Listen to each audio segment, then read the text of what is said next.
कक्षा 10 का प्रश्नावली 4वीं लघु उत्तरीय प्रश्न है। सवाल नंबर 20 का है।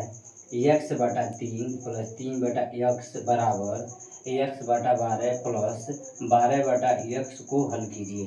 तो हम क्या करेंगे, लिखेंगे हल। दिया है सवाल, हल क्या दिया हुआ है, x बटा 3 प्लस 3 बटा x बराबर x बटा 12 प्लस 12 बटा x। हम क्या करेंगे, दोनों पक्ष में, ये बायां पक्ष है और ये है दायां पक्ष, दोनों पक्षों में हम क्या करेंगे, x से गुणा कर देंगे। यहाँ पे लिखेंगे x से दोनों पक्षों में, x से दोनों पक्षों में गुणा करने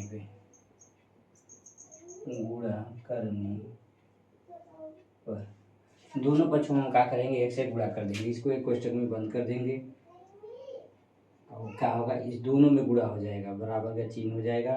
एक से गुणा होगा, एक से गुणा किस में होगा, दोनों पक्ष में।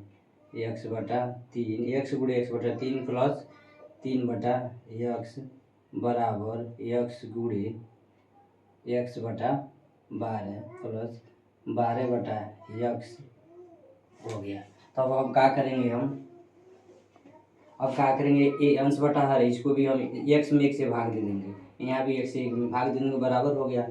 1 से यानी अंश से अंश से हर में गुणा होता है, x से गुणा x में हो जाएगा, कितना हो जाएगा, x स्क्वायर बटा 3 एकम 3 हो जाएगा, 3 एकम 3 हो जाएगा।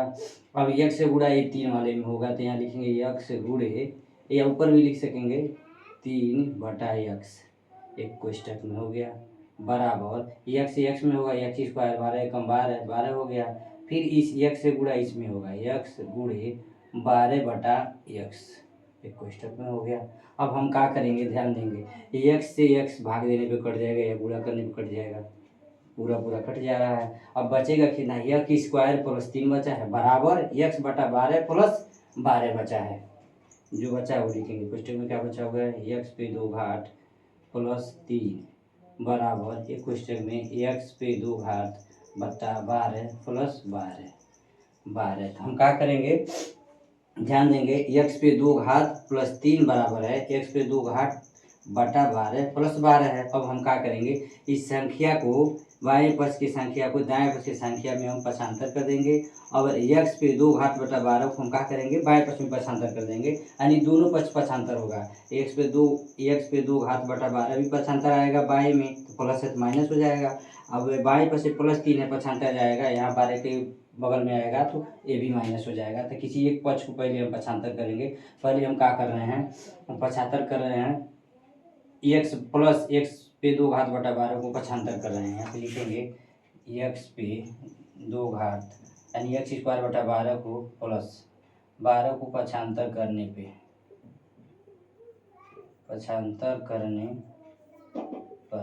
करेंगे तो हो जाएगा माइनस, क्या होगा, x स्क्वायर बटा, यहाँ पे सॉरी, यहाँ पे 3 था, 3 रहेगा, 3 x स्क्वायर बटा 3। अब जब ये प्लस आएगा तो यहाँ पे क्या हो जाएगा, माइनस हो जाएगा। x स्क्वायर बटा कितना हो जाएगा, 12 प्लस 3 यहाँ पे बचा हुआ है, यहाँ पे क्या बचा है, प्लस 12। अब हम क्या करेंगे, बाएं पक्ष के प्लस 3 को पक्षांतर कर देंगे, प्लस 3 को पक्षांतर करेंगे, लिखेंगे प्लस 3 को पक्षांतर, प्लस 3 को पक्षांतर करने पर,